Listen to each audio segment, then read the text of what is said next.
ऐसी ही बेहतरीन कहानियाँ सुनने के लिए केपी नॉवल चैनल को लाइक, शेयर और सब्सक्राइब करें। आने वाली कहानियों के बारे में जानने के लिए हमारे टेलीग्राम से जुड़ें। लिंक डिस्क्रिप्शन में है।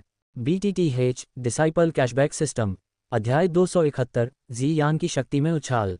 हे एल्डर, आप अच्छी तरह से जानते हैं कि यह लड़की कितना खा सकती है। इतनी सारी गोलियां और उसके शरीर में जमा आध्यात्मिक दवाओं की ऊर्जा अचानक से निकल जाने के कारण उसकी शक्ति में उछाल आना स्वाभाविक है। गुहे ने सुकियान के सवाल के जवाब में लापरवाही से बहाना बनाया।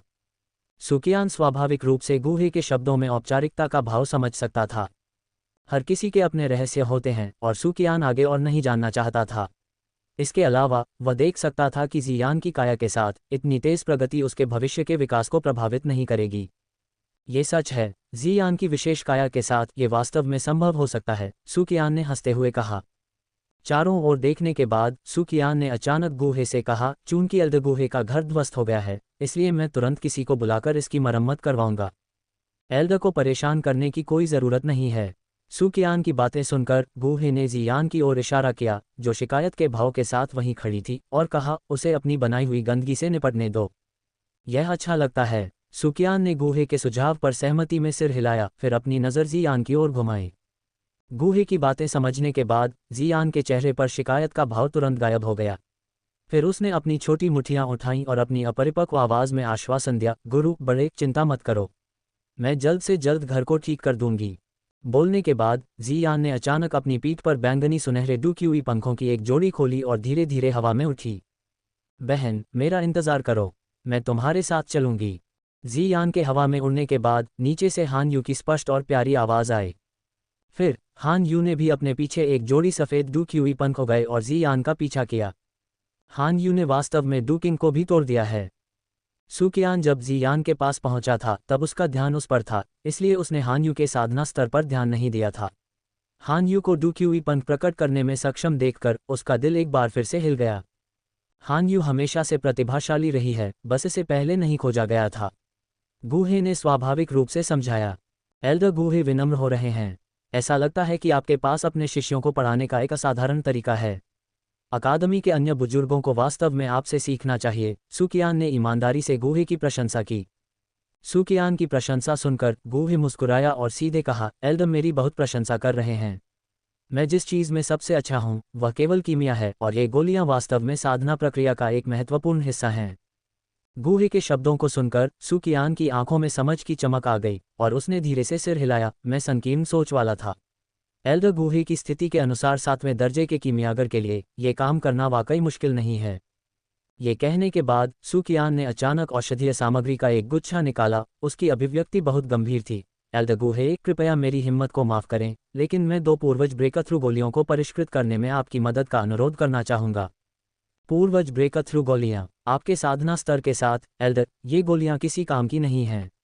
ऐसा लगता है कि आप उन्हें अन्य बुजुर्गों के लिए तैयार कर रहे हैं जो डू सम्राट के शिखर पर पहुंच चुके हैं, गुहे ने हल्के से कहा। उम्मा, सुकियान ने सिर हिलाया, थोड़ा अजीब तरीके से मुस्कुराते हुए, आप सही कह रहे हैं एल्डर गुहे। ये वो सामग्री है जिन्हें अकादमी में डू सम्राट के शिखर पर बैठे बुजुर्गों ने प्राप्त करने के लिए बहुत परेशानी उठाई है। चूंकि एल्डर ने इसका अनुरोध किया है, इसलिए मैं अपना सर्वश्रेष्ठ प्रयास करूंगा। अकादमी से फॉल इन हॉट फ्लेम प्राप्त करने के बाद गुहे ने कुछ हद तक ऋणी महसूस किया, इसलिए कुछ छठी रैंक की गोलियों को परिष्कृत करने में मदद करना कुछ ऐसा था जिसे उन्होंने बहुत उदारता से स्वीकार किया। धन्यवाद एल्डर गुहे। ये देखकर कि गुहे बिना किसी अनुनय के पूर्वज ब्रेकथ्रू गोलियों को परिष्कृत करने में मदद करने के लिए सहमत हो गए, सुकियान कुछ हद तक उत्साहित थे और गुहे के प्रति कृतज्ञता से भर गए। सुकियान के जाने के बाद जियान और हान यू आखिरकार रात होने से पहले गुहे के आंगन में लौट आए। हालांकि इस बार वे खाली हाथ वापस नहीं आए। शिक्षक, मैं वापस आ गया हूँ। ऊपर के आंगन में जियान की कुछ हद तक उत्साहित अपरिपक्व आवाज़ गुहे के कानों तक पहुंची। गुहे ने ऊपर देखा और देखा कि लगभग 3 से 4 मीटर चौड़ा और 7 से 8 मीटर लंबा लकड़ी का एक बंडल जियान के सिर के ऊपर उसकी छोटी हथेलियों से ऊंचा उठा हुआ था। इन लकड़ियों का आयतन जियान के छोटे शरीर से दर्जनों गुना बड़ा था, फिर भी उसने उन्हें इतनी सहजता से उठा लिया। उसके बगल में हान यू ने केवल 2 लकड़ियां पकड़ी हुई थीं जो एक वयस्क की जांघ जितनी मोटी थीं। ये बिल्कुल अलग अंतर देखकर गुहे के चेहरे पर आश्चर्य की झलक दिखाई दी। गुहे की निगाहों के नीचे हवा में उड़ रही जियान ने अपने छोटे हाथों को आगे बढ़ाया और लकड़ियों का बड़ा बंडल आंगन में खुली जगह की ओर गिर गया। लकड़ियों को वापस जमीन पर रखने के बाद जियान ने अपने हाथों से ताली बजाई और आत्मविश्वास से गूहे से कहा, गुरु, इस बार मैं आपके लिए पिछले वाले से कहीं ज्यादा बड़ा घर बनाऊंगी। जल्दबाजी न करें, मुझे आपको कुछ और बताना है। जियान के सिर को छूते हुए गूहे ने मुस्कुराते हुए कहा। कुछ और? जियान ने गूहे को अपनी बड़ी हैरान आंखों से देखा। क्या तुम्हें याद है कि मैंने एक बार कहा था कि जब तक तुम आगे बढ़ोगे मैं तुम्हें इनाम दूंगा? गूहे ने पूछा। क्या कोई इनाम है? इस अप्रत्याशित खुशी के बारे में सुनकर जियान पहले तो चौंक गई, फिर कुछ हद तक उम्मीद से भर गई। तैयार रहो, मैं अब अपनी शक्ति तुम्हें हस्तांतरित करने जा रहा हूँ। ये कहने के बाद गूहे ने सीधे अपना हाथ जियान के माथे पर रख दिया। सिस्टम, जियान को शक्ति हस्तांतरित करो। जैसे ही गूहे ने मौन आदेश दिया, गूहे की हथेली से जियान के शरीर में भारी मात्रा में ऊर्जा प्रवाहित हुई। एक बार पहले भी शक्ति हस्तांतरण का अनुभव करने के बाद इस बार जियान की प्रतिक्रिया बहुत शांत थी। उसने तुरंत अपना मन शांत किया और गूहे द्वारा हस्तांतरित की जा रही ऊर्जा को अवशोषित करने पर ध्यान केंद्रित करना शुरू कर दिया। ... बहन को फिर से इनाम मिल रहा है। मुझे भी कड़ी मेहनत करने की ज़रूरत है। अगले महीने शिक्षक से इनाम पाने का प्रयास करना है। पास खड़ी हान यू ने जियान को अपना इनाम प्राप्त करते हुए देखा। उसकी आंखों में गहरी ईर्ष्या थी, साथ ही वह खुद को और भी प्रेरित महसूस कर रही थी। थोड़ी देर में जियान के शरीर से एक दबी हुई आवाज़ आई। उसकी आभा एक बार फिर से बढ़ गई, एक सितारा डू सम्राट से सीधे 2 सितारा डू सम्राट तक पहुंच गई। 2 सितारा डू सम्राट तक पहुंचने के बाद गूहे की शक्ति हस्तांतरण अभी समाप्त नहीं हुआ था, क्योंकि जियान के शरीर में भारी मात्रा में ऊर्जा तेजी से प्रवाहित हुई। फिर जियान की आभा तेजी से 2 सितारा डू सम्राट के शिखर पर चढ़ गई और एक सफलता की तरह सफलतापूर्वक 3 सितारा डू सम्राट तक पहुंच गई। 4 सितारा डू सम्राट। जब उसकी साधना 4 सितारा डू सम्राट के शिखर पर पहुंची, तभी जियान का चेहरा लाल होने लगा और उसके शरीर पर पसीना आने लगा। गुरुजी, बस इतना ही काफ़ी है, मैं अब और नहीं रुक सकती। जैसे ही जियान के शब्द निकले, एक और दबी हुई आवाज़ आई और उसकी साधना का स्तर सीधे 5 सितारा डू सम्राट तक पहुंच गया। अध्याय 272, साधना की भयावह वापसी। उसी समय गूहे के मन में एक सिस्टम अधिसूचना गूंजी। डिंग, ये पता चला है कि मेज़बान ने 5वें शिष्य जियान को 20 दिनों की साधना प्रदान की है। 2000 बार की वापसी को ट्रिगर करने और 108 साल की साधना प्राप्त करने के लिए मेज़बान को बधाई। नोट, ये 108 साल की साधना एक 2 सितारा डूज़न के अनुरूप है। 108 साल की साधना सिस्टम स्पेस में जमा हो गई है, कृपया इसे जांच लें। मेज़बान। 2000 बार की वापसी, 108 साल की साधना। सिस्टम की आवाज़ सुनकर गूहे चौंक गया। इस बार उसे जो शक्ति वापसी मिली वह वास्तव में भयानक थी। एक 2 सितारा डूज़न के लिए 108 साल की साधना उसे पहले मिले सभी शक्ति रिटर्न से भी ज़्यादा हो सकती है। ये सोचते हुए गूहे की चेतना तुरंत सिस्टम स्पेस में डूब गई। सिस्टम स्पेस के अंदर बैंगनी ऊर्जा का 10 झांक बड़ा समूह तैर रहा था, जो न केवल पहले की तुलना में रंग में गहरा था, बल्कि पहले प्राप्त की गई सभी ऊर्जा की तुलना में आयतन में भी बहुत बड़ा था। अगर वह इस सारी ऊर्जा को अवशोषित कर लेता तो गूहे संभावित रूप से एक शिखर मध्य चरण डूज़न पावरहाउस बनने के लिए छलांग लगा सकता था। इस विचार पर गूहे की सांसें कुछ तेज हो गईं। स्थिर। एक गहरी सांस लेते हुए गूहे ने जबरन अपने दिल में उत्तेजना को दबा दिया। ... शिक्षक, आपको क्या हुआ है? क्या आप असहज महसूस कर रहे हैं? गूहे की अजीब प्रतिक्रियाओं को देखकर जियान की चमकदार काली आंखों में चिंता की झलक दिखाई दी।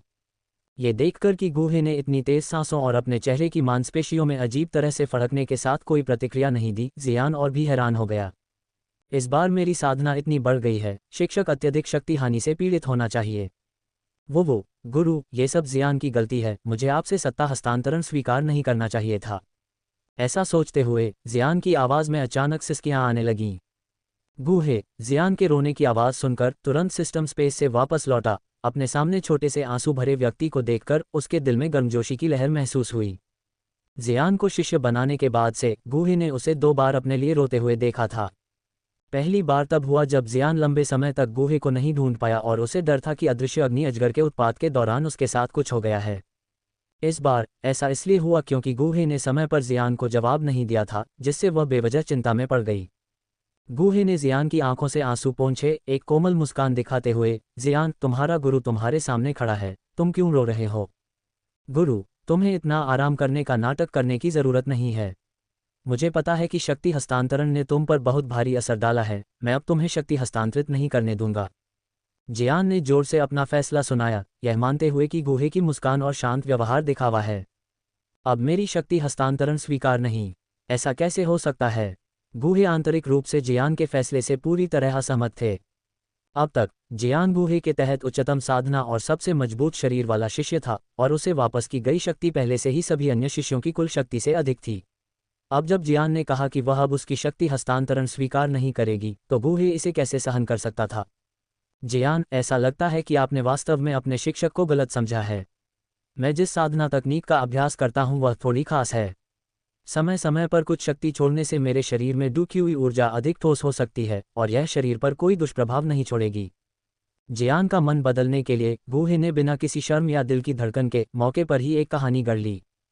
गूहे की व्याख्या सुनकर जियान ने अपनी बड़ी काली आंखों से उसे घूरा। ऐसा लग रहा था कि उसे गूहे की बातों पर पूरी तरह से विश्वास नहीं हो रहा था। ऐसा कैसे हो सकता है? क्या तुम्हें अपने शिक्षक की बातों पर विश्वास नहीं है? गूहे ने गंभीरता का दिखावा करते हुए पूछा। हालांकि गूहे ने गंभीर भाव बनाए रखा, फिर भी जियान ने अपना सिर इधर उधर हिलाया। स्थिति को देखते हुए गूहे के पास अपना तुरुप का पत्ता खेलने के अलावा कोई विकल्प नहीं था। अगले ही पल गूहे ने अपनी पीठ मोड़ी और गहरी आवाज में कहा, अगर तुम अपने गुरु की बात पर भी विश्वास नहीं करते तो तुम्हें अब मेरा शिष्य होने की जरूरत नहीं है। क्या? गूहे के शब्दों को सुनकर जियान की अभिव्यक्ति अचानक जम गई, और ऐसा लगा जैसे उसके अंदर कुछ गिर गया हो। प्रतिक्रिया करते हुए उसने अपने छोटे कोमल हाथ से गूहे की पैंट की टांग को खींचा और फूट फूट कर रोने लगी। वो गुरु, कृपया जियान को दूर मत भेजो। इस बार जियान पहले से भी ज्यादा जोर से रोई। जियान के रोने की आवाज सुनकर गूहे, जो उससे दूर मुंह करके खड़ी थी, उन शब्दों को कहने पर पछताए बिना नहीं रह सकी। गुरु, कृपया बहन को माफ कर दो। कृपया उसे दूर मत भेजो। बहन, जल्दी से कहो कि तुम गुरु ने जो कहा है उस पर विश्वास करती हो। जब गूहे अपने पिछले कथन को वापस लेने के बारे में झिझक रहा था, हान यू ने जमीन पर घुटने टेक दिए और जोर से विनती की। उनकी हरकतों से गूहे के सिर में झुनझुनी होने लगी। अब उसे एहसास हुआ कि उसके दो शिष्यों पर उसके अनौपचारिक शब्दों का क्या असर हो सकता है। हान यू की याद दिलाने के बाद जियान ने नाक से कुड़ी और फिर जल्दी से कहा, गुरु, मुझे विश्वास है कि आपने जो कहा वह सच है। ओह! जियान के शब्दों को सुनकर गूहे ने एक लंबी सांस छोड़ी और धीरे से पीछे मुड़ा।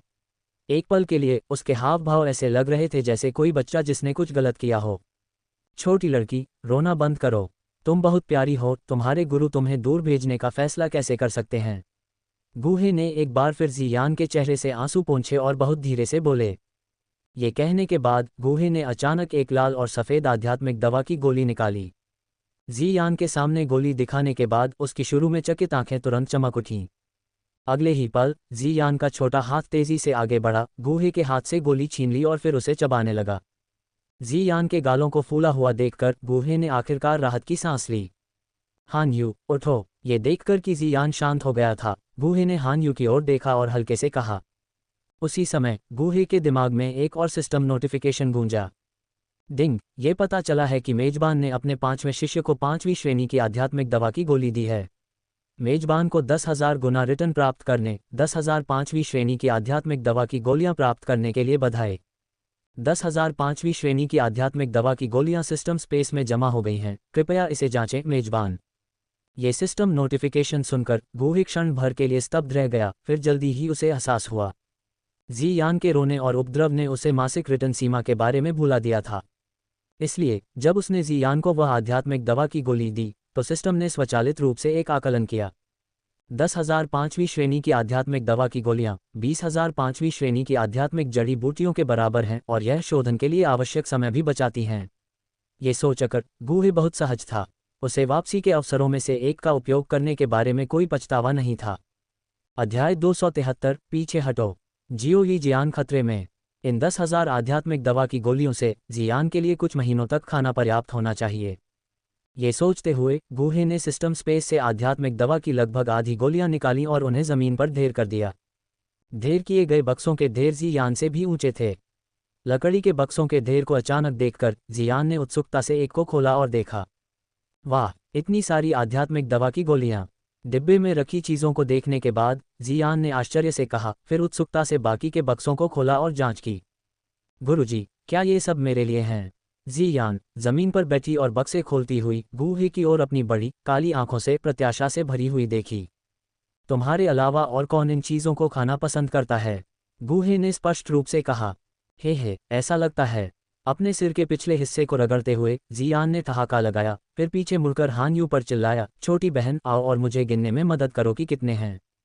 जियान के शब्दों को सुनकर हान यू ने संकोच नहीं किया और कुशलता से जियान को आध्यात्मिक दवा की गोलियों की संख्या गिनने में मदद करने के लिए नीचे बैठ गई। तभी गूहे अचानक बोला, जियान, हान यू, अगली अवधि के लिए मुझे एकांतवास में जाने की ज़रूरत है। तुम्हें लगन से अभ्यास करना चाहिए और जब तक मैं बाहर आऊं तब तक सफलता प्राप्त करने का प्रयास करना चाहिए। आह, फिर से एकांतवास में जा रहे हो। इस बार यह कितना लंबा होगा? गुरु, निश्चिंत रहो और एकांतवास में जाओ। मैं बहन के नेतृत्व का पालन करते हुए लगन से अभ्यास करूंगा। गूहे को एकांतवास में जाते हुए सुनकर जियान ने शिकायत की, जबकि हान्यू बहुत समझदार थी। गूहे के साधना स्तर के किसी व्यक्ति के लिए कई महीनों तक एकांतवास में जाना बिल्कुल सामान्य बात थी। खांसी, हान्यू, बस अपनी साधना पर ध्यान दो और निश्चित रूप से अपनी बहन के उदाहरण का अनुसरण मत करो। उनकी प्रतिक्रियाएं सुनकर गूहे ने जल्दी से एक अनुस्मारक जोड़ा। शिक्षक, मुझसे सीखने में क्या बुराई है? मैं उसे गुमराह नहीं करूंगा, जियान ने कहा। ऐसा लगता है कि वह गूहे के तिरस्कार को समझ रहा था। ठीक है, मुझे बस इतना ही कहना था। मैं अब जा रहा हूं। जियान को गंभीर होते देख गूहे ने आगे कुछ नहीं बताया और तेजी से जाने का फैसला किया। ये कहने के बाद गूहे की आकृति प्रकाश की एक किरण में बदल गई और आंतरिक प्रांगण से बाहर निकल गई। आंतरिक प्रांगण के पीछे पहाड़ों में गूहे ने अपने एकांतवास के स्थान के रूप में एक छोटी सी घाटी को चुना। अपना एकांतवास शुरू करने से पहले गूहे ने घाटी और उसके आसपास के स्थान को सील करते हुए शून्य की ओर कई रहस्यमय हाथ की मुहरें डालीं। ये सब करने के बाद गूहे घाटी के तल पर नीले पत्थर के एक टुकड़े पर बैठ गया। इस बार वह जिस ऊर्जा को अवशोषित करने वाला था वह पहले से कहीं ज्यादा भयानक थी। अपने अनुभव के बावजूद गूहे को इसे बहुत सावधानी से संभालना पड़ा। जब उसने खुद को सबसे अच्छी स्थिति में समायोजित किया तो गूहे ने मन ही मन अपने मन में आदेश दिया, सिस्टम 122 साल की साधना को एकीकृत करना शुरू करो। इसमें हान यू को शक्ति हस्तांतरित करने से वापस आए 14 साल शामिल हैं। जैसे ही गूहे ने बोलना समाप्त किया, सिस्टम स्पेस में बैंगनी ऊर्जा का विशाल समूह तुरंत एक पिंग पोंग बॉल के आकार में संकुचित हो गया और फिर अचानक गूहे के शरीर के अंदर प्रकट हुआ। धमाका। जैसे ही यह भयानक ऊर्जा गूहे के शरीर में प्रवेश करती है, उसके भीतर से एक दबी हुई आवाज निकलती है। जैसे ही ऊर्जा गूहे के शरीर में प्रवेश करती है, ये बेतहाशा तबाही मचाने लगती है। हालांकि कई मौकों के अपने अनुभव के साथ गूहे ने चतुराई से इसे 8 भागों में विभाजित कर दिया। ऊर्जा को विभाजित करने के बाद गूहे की शक्तिशाली आत्मा शक्ति काम करने लगी। उन्होंने 8 बैंगनी लपटों को नियंत्रित करने के लिए आत्मा शक्ति के 8 धागों को सीधे विभाजित किया। उनका उपयोग अपने शरीर के भीतर विशाल ऊर्जा को परिष्कृत करने के लिए किया, जिससे शोधन प्रक्रिया में बहुत तेजी आई। बस एक पल में शुद्ध ऊर्जा की धाराएं बैंगनी ऊर्जा के 8 समूहों से अलग हो गईं और फिर उनके पूरे शरीर में गूहे के मेरिडियन में प्रवाहित हुईं। इस ऊर्जा को अपने शरीर में समाहित होते हुए महसूस करते हुए गूहे ने एक अवर्णनीय आरामदायक अनुभूति का अनुभव किया। जबकि गूहे इस विशाल ऊर्जा को परिष्कृत करने पर ध्यान केंद्रित कर रहा था, दूर क्लाउड साम्राज्य में जियोईजियान एक पीछा का सामना कर रहा था। क्लाउड साम्राज्य के मध्य क्षेत्र में स्थित एक प्रमुख शहर, रूहनी शहर, 4 परिवारों द्वारा संयुक्त रूप से प्रबंधित किया जाता था, जिनमें से प्रत्येक में डुकिंग स्तर के पावर हाउस थे। रूहनी शहर के भीतर लगभग कोई भी इन 4 प्रमुख परिवारों के सदस्यों को भड़काने की हिम्मत नहीं करता था। हालांकि कुछ दिनों पहले रूहनी शहर में एक महत्वपूर्ण घटना घटी। हाल ही में कुख्यात जियोईजियान ने 4 प्रमुख परिवारों में से 2 मा और वान परिवारों के औषधीय गोदामों में आग लगा दी, जिससे उनके दर्जनों सदस्य घायल हो गए। परिणामस्वरूप 4 परिवारों के प्रमुखों के बीच चर्चा के बाद उन्होंने उसकी हत्या के लिए जियोईजियान पर इनाम रखने का फैसला किया। जल्द ही खबर आई कि जियोईजियान को पास के एक छोटे शहर के अंधेरे बंदरगाह में देखा गया था। ये सूचना प्राप्त होने पर चारों परिवारों ने तुरंत अपने कुलीन सदस्यों की एक बड़ी संख्या को संगठित किया ताकि वे जियोईजियान के विरुद्ध घात लगाने की तैयारी कर सकें। डाकपोर्ट, एक ऐसा शहर जो अपनी कई नदियों और तालाबों के लिए जाना जाता है, जिसकी अधिकांश इमारतें आधी पानी में और आधी जमीन पर हैं। इस समय डाकपोर्ट में प्रसिद्ध 9 पॉइजन ऑक्शन हाउस के प्रवेश द्वार पर एक बड़ी काली पोशाक में लिपटा हुआ व्यक्ति धीरे धीरे अंदर आया। हालांकि जैसे ही काली पोशाक वाला व्यक्ति नीलामी घर में दाखिल हुआ, उसे कई लोगों ने निशाना बनाया। जैसा कि नाम से पता चलता है, 9 पॉइजन ऑक्शन हाउस में ज्यादातर जहर की नीलामी होती है और इस नीलामी में शामिल होने वाले ज्यादातर लोग इन जहरों के लिए वहां थे। जब काली पोशाक वाला व्यक्ति आयोजन स्थल में दाखिल हुआ तो नीलामी शुरू हो गई। एक एक करके नीलामी मंच के बीच में गोलाकार पत्थर के मंच पर जहर रखे गए। फिर एक सफ़ेद बालों वाला बूढ़ा आदमी धीरे धीरे मंच पर आया और भीड़ से कहा, देवियों और सज्जनों, मुझे खुशी है कि आप नौजहर नीलामी घर में हमारे साथ शामिल हो सकते हैं। आज की नीलामी की वस्तुएं आपको निराश नहीं करेंगी। बूढ़े आदमी, जल्दी करो और शुरू करो, क्यों देर कर रहे हो? सफ़ेद बालों वाले बूढ़े आदमी ने अभी बोलना शुरू ही किया था कि नीचे बैठे लोगों ने उससे आग्रह किया। ये देखकर सफ़ेद बालों वाला बूढ़ा आदमी केवल अजीब तरह से हंस सकता था और फिर अपनी पूरी ताकत से चिल्लाया, आज की नीलामी की पहली वस्तु, एक चौथी श्रेणी का जहर, क्रैक पैटर्न डेमन फूल, शुरुआती कीमत 50,000 सोने के सिक्के। जैसे ही बूढ़े आदमी ने शुरुआती कीमत की घोषणा की, नीचे से बोली लगाने वालों की आवाज़ें तुरंत गूंज उठीं। मैंने 60,000 सोने के सिक्कों की बोली लगाए। मैंने 70,000 सोने के सिक्कों की बोली लगाए। 80,000 सोने के सिक्के। ये क्रैक पैटर्न डायमंड फूल मेरा है, लीशान। जैसे ही एक भारी आवाज़ गूंजी, नीलामी घर में चल रही बोली अचानक रुक गई। उसके बाद चर्चा की फुसफुसाहट शुरू हो गई। लीशान वास्तव में नौजहर नीलामी में भी भाग ले रहा है। ऐसा कहा जाता है कि लीशान की खेती 8 सितारा डूलिंग तक पहुंच गई है। वह इस क्षेत्र में कुख्यात रूप से क्रूर है और उसे उकसाया नहीं जाना चाहिए। मैंने 1 लाख सोने के सिक्कों की बोली लगाए। अचानक शांत नीलामी घर में एक तीखी आवाज़ गूंजी। अध्याय 274, नौजहर नीलामी घर। जैसे ही तीखी आवाज़ आई, नीलामी घर में मौजूद भीड़ ने उस दिशा में देखा जहां से आवाज़ आई थी। ये व्यक्ति कौन है? लीशान के साथ चीज़ें छीनने की उनकी हिम्मत कैसे हुई? क्या उन्हें इस अंधेरे बंदरगाह को न छोड़ पाने का डर नहीं है? लीशान को चुनौती देने की हिम्मत इस व्यक्ति की पृष्ठभूमि महत्वपूर्ण होनी चाहिए। ... चौड़े काले लबादे के नीचे छिपी आकृति को देखते हुए नीलामी घर में तुरंत शोरगुल वाली चर्चा शुरू हो गई। दूसरी तरफ दुर्जय दुस्पिरिट विशेषज्ञ लीशान भी कुछ हद तक हैरान दिखाई दिए। आप कौन हैं? क्या आपने मेरा नाम नहीं सुना है, लीशान? लीशान ने सीधे छोटे डॉक्टर परी पर चिल्लाया। मुझे इस बात में कोई दिलचस्पी नहीं है कि आप कौन हैं। यदि आप बहुत गरीब हैं तो कृपया यहाँ खुद को शर्मिंदा न करें, काले लबादे वाली आकृति ने लीशान की पूछताछ का तीखा जवाब दिया। हा, काले वस्त्र पहने व्यक्ति द्वारा ठुकराए जाने पर लीशान क्रोधित होकर हंसा। तुम्हारे पास हिम्मत है? आज मैं, लीशान, 9 पॉइजन ऑक्शन हाउस को कुछ सम्मान दूंगा और अभी तुम्हारे साथ बहस नहीं करूंगा। 9 पॉइजन ऑक्शन हाउस के मालिक स्कॉर्पियन 9 को 9 स्टार डू स्पिरिट विशेषज्ञ कहा जाता है। इसलिए स्कॉर्पियन 9 के चेहरे के लिए विचार करते हुए लीशान ने नीलामी घर में सीधे अभिनय करने से परहेज किया। किसी ने पहले ही 100,000 सोने के सिक्कों तक की बोली लगा दी है। क्या कोई और भी अधिक बोली लगाने को तैयार है? लीशान की ओर से कोई हलचल न देखकर नीलामी मंच पर बूढ़े व्यक्ति ने सामान्य प्रक्रिया के अनुसार अंतिम जांच शुरू की। एक चटकने वाला दानव फूल, जिसकी कीमत 1 लाख सोने के सिक्के थी, न तो बहुत अधिक और न ही बहुत कम, खासकर जब से यह चीज़ अभी भी लीशान से संबंधित हो सकती है। इसलिए बूढ़े व्यक्ति की जांच के तहत किसी और ने फिर से बोली लगाने का विकल्प नहीं चुना। लीशान के लिए उसका इरादा केवल अपने नाम का उपयोग करके कुछ लोगों को डराना और कम कीमत पर फटा हुआ दानव फूल हासिल करना था। अब जब इसकी कीमत बढ़ा दी गई थी तो लीशान ने स्वाभाविक रूप से रुचि खो दी। जल्द ही बूढ़े आदमी की हथौड़ी के साथ फटा हुआ दानव फूल काले पोशाक वाले व्यक्ति द्वारा सफलतापूर्वक नीचे गिरा दिया गया। उसके बाद सफ़ेद बालों वाले बूढ़े आदमी ने जल्दी से इस नीलामी की दूसरी नीलामी वस्तु निकाली। दूसरी नीलामी वस्तु एक चौथी श्रेणी का जहर, सांप की बेल, 80,000 सोने के सिक्कों से शुरू होती है। बूढ़े आदमी द्वारा शुरुआती कीमत बताए जाने के बाद दर्शकों में एक बार फिर से तीव्र बोली की आवाज़ें गूंज उठीं। कुछ ही समय में सांप की बेल को 1,10,000 सोने के सिक्कों की ऊंची कीमत पर धकेल दिया गया। जब सभी को लगा कि यह अंतिम कीमत है तो काले पोशाक वाले व्यक्ति ने, जिसने अभी अभी फटा हुआ दानव फूल खरीदा था, एक और चाल चली। 1,30,000 सोने के सिक्के। काले पोशाक वाले व्यक्ति की स्पष्ट आवाज़ नीलामी घर में गूंज उठी। उसकी बोली पहले ही सांप की बेल के मूल्य से बहुत अधिक हो गई थी। टस्क, सांप की बेल के लिए 1,30,000 सोने के सिक्के। ये व्यक्ति वास्तव में उदार है। शायद उसे बस इस तरह के जहर की ज़रूरत है। मैंने 1,50,000 सोने के सिक्कों की बोली लगाए। काले वस्त्र वाले व्यक्ति के मूल्यांकन के बीच लीशान ने काले वस्त्र वाले व्यक्ति की कीमत में 30,000 सोने के सिक्के जोड़ दिए। बोली लगाने के बाद लीशान ने काले वस्त्र वाले व्यक्ति की दिशा में आत्मसंतुष्ट होकर देखा।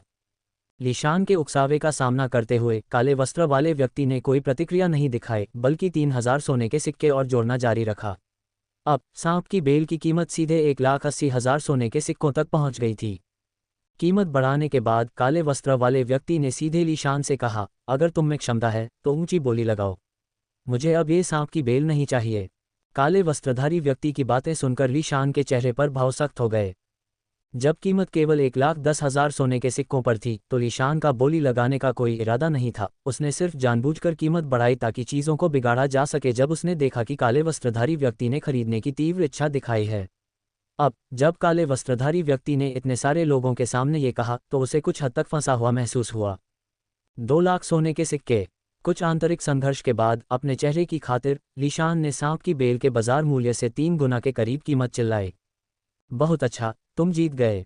लीशान द्वारा 2 लाख सोने के सिक्कों की बोली लगाने के बाद काले वस्त्र वाले व्यक्ति ने सांप की बेल को निर्णायक रूप से छोड़ दिया। हालांकि काले वस्त्र वाले व्यक्ति ने सांप की बेल को छोड़ दिया, लेकिन बाद की नीलामी प्रक्रिया के दौरान इस काले वस्त्र वाले व्यक्ति द्वारा प्रदर्शित वित्तीय शक्ति ने सभी को ईर्ष्यालु बना दिया। लगभग हर नीलामी वस्तु को इस काले वस्त्र वाले व्यक्ति ने अंतिम बोली से 20,000 सोने के सिक्कों अधिक कीमत पर खरीदा और बोली लगाते समय कभी कोई हिचकिचाहट नहीं हुई। जब ये सभी वस्तुएं काले वस्त्र वाले व्यक्ति द्वारा खरीदी गईं, तो काले वस्त्र वाले व्यक्ति की ओर भीड़ की निगाहें धीरे धीरे खट्टी हो गईं। खासकर लीशान, जो नीलामी घर से निकलने के बाद क्या करना है इसकी योजना लंबे समय से बना रहे थे। इस बिंदु पर नीलामी प्रक्रिया धीरे धीरे समाप्त हो गई और नीलामी मंच पर बूढ़े व्यक्ति ने अंतिम नीलामी निकाली। आइटम आज का मुख्य आइटम, चौथे दर्जे का विषैला जीव, 3 आंखों वाला सैंड स्पाइडर। बूढ़े आदमी के शब्द निकलते ही गोलाकार पत्थर के मंच पर फुटबॉल के आकार का लोहे का पिंजरा दिखाई दिया। पिंजरे के अंदर 3 आंखों वाली एक वयस्क की हथेली के आकार की पीली मकड़ी दिखाई दी। इस 3 आंखों वाले सैंड स्पाइडर को बाहर लाए जाने के बाद दर्शकों में से कई लोगों ने गहरी दिलचस्पी दिखाई। आप सभी को इस 3 आंखों वाले सैंड स्पाइडर के मूल्य के बारे में बहुत स्पष्ट होना चाहिए। इसके जहर से डूकिंग विशेषज्ञ भी डरते हैं। अगर कोई साधारण डू स्पिरिट विशेषज्ञ इसके संपर्क में आता है और 3 घंटे के भीतर विषण नहीं करता है। नीलामी मंच पर सफ़ेद बालों वाले बूढ़े आदमी ने उत्साहपूर्वक 3 आंखों वाले सैंड स्पाइडर का परिचय कराया। इस बीच नीचे दर्शकों में पहले से ही हलचल थी। सब लोग, इस 3 आंखों वाली रेत मकड़ी की शुरुआती बोली 4 लाख है। जैसे ही बूढ़ा आदमी शुरुआती बोली की घोषणा करने वाला था, अचानक एक आवाज़ ने उसे बीच में रोक दिया। 1 मिलियन सोने के सिक्के, मैं ये 3 आंखों वाली रेत मकड़ी लूंगा। नीलामी घर में यह अचानक आई आवाज़ कई लोगों को जानी पहचानी लगी। ये फिर से काले कपड़े वाला व्यक्ति है। 1 मिलियन सोने के सिक्के, कितनी बड़ी रकम है। ये शहर के प्रमुख परिवारों की कई सालों की आय के बराबर है।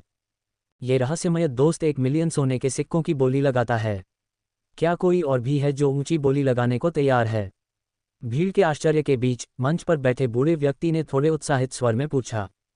बूढ़े व्यक्ति की पूछताछ सुनकर कई लोगों को लगा कि वे अपनी क्षमता के अनुसार कीमत नहीं दे पा रहे हैं। जबकि कुछ लोग 10 लाख सोने के सिक्के खरीद सकते थे, लेकिन 3 आंखों वाली रेत मकड़ी के लिए इतनी बड़ी रकम खर्च करना उचित नहीं था। हालांकि 3 आंखों वाली रेत मकड़ी में शक्तिशाली जहर होता है, लेकिन ये तभी उपयोगी होता जब यह अपने लक्ष्य को भेदने में कामयाब हो जाता, अन्यथा इसकी शक्ति बेकार हो जाती। क्या कोई और है जो ऊंची बोली लगाने को तैयार है? तीसरी बार के बाद भी कोई भी बोली लगाने वाला नहीं था। हालांकि जैसे ही सफ़ेद बालों वाला बूढ़ा व्यक्ति हथौड़ा मारने वाला था, नीलामी घर के प्रवेश द्वार पर अचानक हलचल मच गई और वहां से कई शक्तिशाली आभाएं निकलीं। रूमी शहर के 4 महान परिवारों के लोग, मा परिवार, मा दयुवान, हो परिवार, हो युनफेंग, वांग परिवार, वांग जिंग, ये तीनों प्रमुख व्यक्ति सभी डूकिंग विशेषज्ञ हैं। जैसे ही काले वस्त्र पहने व्यक्ति ने प्रवेश द्वार पर दिखाई देने वाली आकृतियों को देखा, उसने जल्दी से सफ़ेद बालों वाले बूढ़े व्यक्ति से आग्रह किया, चूंकि कोई और बोली नहीं लगा रहा है, जल्दी करो और मुझे 3 आंखों वाली रेत मकड़ी दे दो। अध्याय 275, घेराबंदी। तालाब की गहराई में शरण लेना। एक क्षण रुको, कृपया। काले वस्त्र पहने व्यक्ति की आग्रहपूर्ण आवाज़ सुनकर सफ़ेद बालों वाला बूढ़ा व्यक्ति, जो मूल रूप से नीलामी घर के प्रवेश द्वार को देख रहा था, ने अपनी नज़र काले वस्त्र पहने व्यक्ति पर घुमाई। उस क्षण 3 डूकिंग विशेषज्ञों की अचानक उपस्थिति ने भी अपनी आंखें काले वस्त्र पहने व्यक्ति की ओर घुमाईं। अगले ही पल पूरे नीलामी घर में एक गूंजती हुई आवाज़ गूंज उठी। मैं, माँ दयान, उस 3 आंखों वाली रेत मकड़ी को ले जाऊंगा। यह आवाज़ सुनकर सफ़ेद बालों वाले बूढ़े व्यक्ति का दिल धड़क उठा और उसने तुरंत काले वस्त्र पहने व्यक्ति के साथ लेन देन रोक दिया। दोस्त, मुझे डर है कि हम आज आपको 3 आंखों वाली रेत मकड़ी नहीं बेच पाएंगे, सफ़ेद बालों वाले बूढ़े व्यक्ति ने माफ़ी मांगते हुए कहा। चूंकि नीलामी पहले ही हो चुकी है, इसलिए इसे बेचना है या नहीं, यह आप पर निर्भर नहीं है। काले वस्त्र पहने व्यक्ति ने ठंडी सांस ली, फिर हल्के से जमीन पर कदम रखा और उछल पड़ा। इससे पहले कि सफ़ेद बालों वाला बूढ़ा व्यक्ति कुछ प्रतिक्रिया दे पाता, काले वस्त्र पहने व्यक्ति ने गोल पत्थर के मंच पर 3 आंखों वाली रेत मकड़ी वाले लोहे के पिंजरे को पकड़ लिया और तेजी से नीलामी घर के अंदर की ओर बढ़ गया। उसका पीछा करो, हमें इस बार फिर से छोटी जहरीली लड़की को भागने नहीं देना चाहिए। काले वस्त्र पहने व्यक्ति को नीलामी घर के बैकस्टेज की ओर मुड़ते देख माँ दयुवान जोर से चिल्लाया, फिर नीलामी घर के बैकस्टेज में घुस गया। माँ दयुवान के पीछे पीछे वांग जिंग और हो यूनफेंग ने क्रमशः हरे और काले डू क्यूई पंखों की एक जोड़ी दिखाई जो हवा में उड़ गए। फिर अपने हाथों को धीरे से ऊपर उठाते हुए वे नीलामी हॉल की छत को भेदते हुए नीलामी घर के ऊपर पहुंच गए। छोटी जहर लड़की, तो काले वस्त्र पहने यह आकृति कोई और नहीं बल्कि छोटी जहर लड़की है जिसने हाल ही में रूमी शहर में इतनी बड़ी प्रतिष्ठा हासिल की है। नीलामी घर में लीशान, जो एक मोटा आदमी था, माँ दयुवान की चीख सुनकर अचानक प्रतिक्रिया करता है। उसकी पीठ पहले से ही ठंडे पसीने की परत से ढकी हुई है। सौभाग्य से मैंने अभी उसका सामना नहीं किया, अन्यथा परिणाम अकल्पनीय होते। लीशान को जो जानकारी थी उसके अनुसार इस छोटी जहर लड़की की उपलब्धियां भयानक थीं। अब तक उसके हाथों 5 डू स्पिरिट विशेषज्ञ मारे जा चुके थे, जिनमें एक 9 सितारा डू स्पिरिट पीक विशेषज्ञ भी शामिल था। यहाँ तक कि कुछ साधारण डू किंग विशेषज्ञ भी उसे रोक नहीं पाए। नौजहर नीलामी घर के अंदर काले वस्त्र वाली आकृति कई कमरों से गुजरने के बाद वह एक थोड़े छिपे हुए स्थान पर पहुंची, जहां उसने सीधे फर्श को तोड़ने के लिए अपना पैर जमीन पर पटका। इसके बाद उसकी नज़र में एक काला काला छोटा छेद दिखाई दिया। इस काले छेद को देखकर काले वस्त्र वाली आकृति ने बिना किसी हिचकिचाहट के नीचे छलांग लगा दी। प्लंक, एक छपाक की आवाज़ के साथ काले वस्त्र वाली आकृति का शरीर नीचे शांत तालाब में पूरी तरह से गायब हो गया। जब काले वस्त्र वाली आकृति तालाब में डूब गई तो माँ दयुवान, जिसने शोर सुना, जल्दी से काले रंग के किनारे पहुंच गया। छेद, ब्लैक होल को देखते हुए माँ दयुवान ने अपनी भौहें सिकुड़ी। कुछ देर तक हिचकिचाने के बाद आखिरकार उसने नीचे कूदने की हिम्मत नहीं की। छोटी जहर लड़की, आज तुम बच नहीं पाओगी। ब्लैक होल के तल की ओर एक भयंकर चीख के साथ माँ दयुवान की ऊर्जा बढ़ गई, सीधे पास की दीवार में एक बड़ा सा छेद तोड़ दिया। फिर पीले भूरे रंग के डुक्यूई पंखों की एक जोड़ी उसकी पीठ से निकली, जो उस छेद से बाहर उड़ गई। नीलामी घर के ऊंचे हवाई क्षेत्र में हो यूनफेंग ने माँ दयुवान को नीलामी घर से अकेले बाहर आते देखा और जल्दी से पूछा, भाई दयुवान, तुम बाहर आ गए, लेकिन छोटी जहर लड़की कहाँ है? छोटी जहर लड़की नीलामी घर के नीचे तालाब में छिपी है, माँ दयुवान ने सीधे कहा। ये सुनकर वांग जिंग, जो उसके बगल में था, बिना किसी हिचकिचाहट के बोला, तो भाई दयुवान उसका पीछा करने के लिए तालाब में क्यों नहीं गया? वांग जिंग की बातें सुनकर माँ दयुवान के चेहरे पर कुछ उदासी छा गई। फिर उसने पलटकर पूछा, यह आसान लगता है, लेकिन क्या तुम अभी नीचे जाने की हिम्मत करोगी? छोटी जहरीली लड़की की जहरीली चालों से डू किंग के विशेषज्ञ भी डरते थे। भले ही यह सतह पर ठीक हो, लेकिन पानी के नीचे अप्रत्याशित दुर्घटनाएं हो सकती हैं। इस समय माँ दयुवान के सवाल का सामना करने पर वांग जिंग कुछ हद तक शब्दों के अभाव में था। दोनों के बीच थोड़ा तनाव देखकर हो यूनफेंग ने स्थिति को शांत करने के लिए हस्तक्षेप किया और कहा, भाई दयुवान, भाई वांग, इतनी छोटी सी बात पर झगड़ा करने की कोई ज़रूरत नहीं है। तालाब पहले से ही हमारे लोगों द्वारा घेर लिया गया है, हमारे पास उसे बाहर निकालने के बहुत सारे तरीके हैं। हो यूनफेंग की बातें सुनकर माँ दयुवान और वांग जिंग के बीच संबंध थोड़ा नर्म हो गए। इसके बाद वांग जिंग ने अपना सिर नीचे किया और तालाब की कुछ चौड़ी सतह पर नजर डाली। अंत में उसकी नज़र 9 पॉइजन ऑक्शन हाउस पर रुकी, विश्लेषण करते हुए पानी की सतह पर बने इतने बड़े नीलामी घर के साथ नीचे का क्षेत्र पूरी तरह से अंधेरा होना चाहिए। अगर लिटिल पॉइजन गर्ल वहां छिपी हुई है तो उसे ढूंढना मुश्किल हो सकता है। वांग जिंग की चिंता सुनकर माँ दयुवान बेहद सीधे सादे ने कहा, यह आसान है। चूंकि इस नीलामी घर ने हमें प्रभावित किया है तो क्यों न इसे सीधे आग लगा दी जाए। आइए देखें कि लिटिल पॉइजन गर्ल कैसे छिपती है। भाई दयुवान, इस नीलामी घर का मालिक स्कॉर्पियन 9 है। मुझे खबर मिली है कि स्कॉर्पियन 9 कुछ समय पहले ही डू किंग स्तर तक पहुंच गया है। क्या हमारी हरकतें नीलामी घर को जलाने के माँ दयुवान के सुझाव को सुनकर हो यूनफेंग ने कुछ चिंताएं व्यक्त की। इन दोनों के तेवर देखकर माँ दयुवान ने तिरस्कारपूर्वक अपनी आस्तीनें हिलाईं और कहा, तुम किस बात से डरते हो? अभी अभी पदोन्नत हुए डू किंग हमें चुनौती देने की हिम्मत कर रहे हो। अगर तुम दोनों डरते हो तो यह मामला मुझ पर छोड़ दो, माँ दयुवान।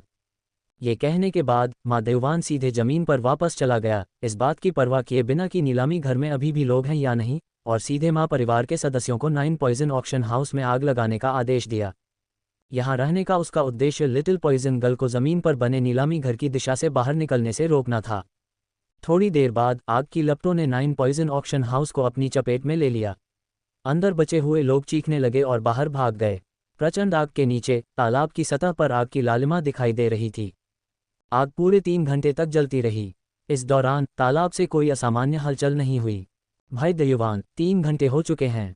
क्या छोटी जहर लड़की तालाब के तल पर कोई छिपा हुआ रास्ता ढूंढकर भाग गई होगी? पानी में कोई असामान्य हलचल न देखकर वांग जिंग ने अनुमान लगाया। पानी के तल पर कोई छिपा हुआ रास्ता। वांग जिंग की बातें सुनकर माँ दयुवान को भी बहुत संदेह हुआ। जल्दी से पानी में गोता लगाओ और देखो कि तल पर कोई और रास्ता तो नहीं है। नीलामी घर के खंडहर में तब्दील हो जाने के बाद इन तीनों परिवार के मुखियाओं ने तुरंत अपने अपने अधीनस्थों को पानी में गोता लगाने और खोज शुरू करने का आदेश दिया। भले ही तालाब दोगुना बड़ा हो, लेकिन ये 30 या 40 लोगों की इतनी सघन खोज का सामना नहीं कर सकता था।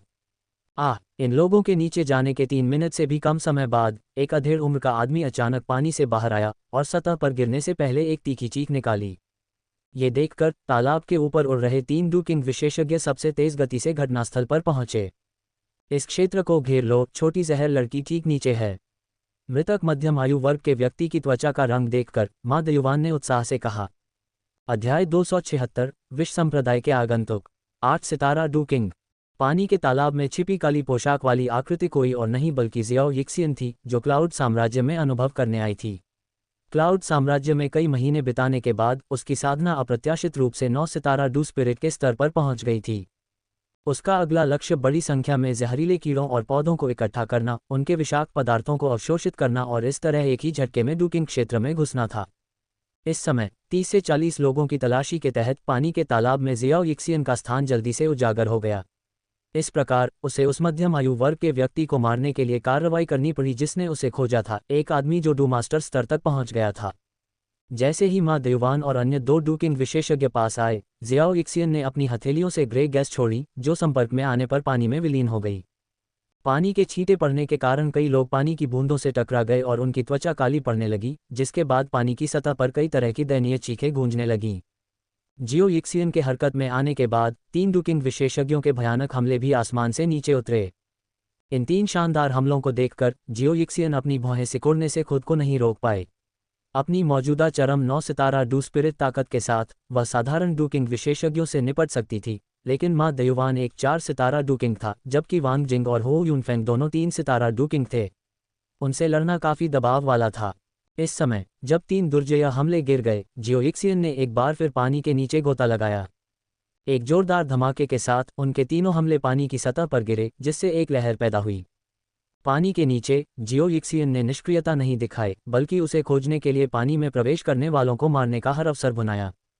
कुछ ही समय बाद तालाब में गोता लगाने वाले लोगों की संख्या में अचानक आधी कमी आ गई और शव पानी के नीचे से ऊपर तैरने लगे। इस प्रक्रिया के दौरान माँ दयुवान और अन्य लोगों ने कई बार जियो यिक्सियन पर हमला किया, लेकिन अंततः पानी की बड़ी बड़ी फुहारें मारने के बाद जियो यिक्सियन ने सफलतापूर्वक उनसे बच निकला। मैं वहां नीचे नहीं जा रहा हूँ। नीचे बहुत भयानक है। इस छोटी जहरीली लड़की का जहर तुरंत घातक है। हमारे पास कोई प्रतिरोध नहीं है। ये स्थिति देखकर पानी के तालाब में बचे हुए लोग डर के मारे चिल्लाने लगे। वे किनारे पर लौटना चाहते थे। इस समय माँ दयुवान, हो यूनफेंग और वांग जिंग पानी के तालाब के ऊपर उड़ रहे थे। सभी के चेहरे पर कुछ बदसूरत भाव थे। उनके आने से पहले उन्होंने कभी नहीं सोचा था कि एक डू स्पिरिट साधक को मारने की कोशिश करने से उन्हें इतना बड़ा नुकसान होगा। भाई दयुवान, भाई वांग, उन सभी को ऊपर आने दो। इस तरह से जारी रखने से और अधिक अनावश्यक हताहत होंगे, हो यूनफेंग ने असहाय होकर कहा। हाँ, हो यूनफेंग की बातें सुनकर माँ दयुवान ने सिर हिलाया, लेकिन फिर उसने तुरंत एक और सुझाव दिया। ये तालाब बहुत गहरा है, यही वजह है कि छोटी जहर लड़की इतनी आश्वस्त है। हम इस पानी को कहीं और क्यों नहीं मोड़ देते? भाई दयुवान का विचार अच्छा है। हाँ, मैंने पहले क्यों नहीं सोचा? माँ दयुवान का सुझाव सुनकर अन्य 2 ने भी एक के बाद एक सिर हिलाया। जल्द ही तीनों एक आम सहमति पर पहुंच गए और लोगों को तालाब से पानी मोड़ने के लिए चैनल खोदने का आदेश देना शुरू कर दिया। जैसे जैसे रात करीब आती गई, सैकड़ों लोगों ने मशालों के साथ तालाब को घेर लिया। चैनल खोदे जाने के साथ तालाब में पानी का स्तर तेजी से कम हो रहा था।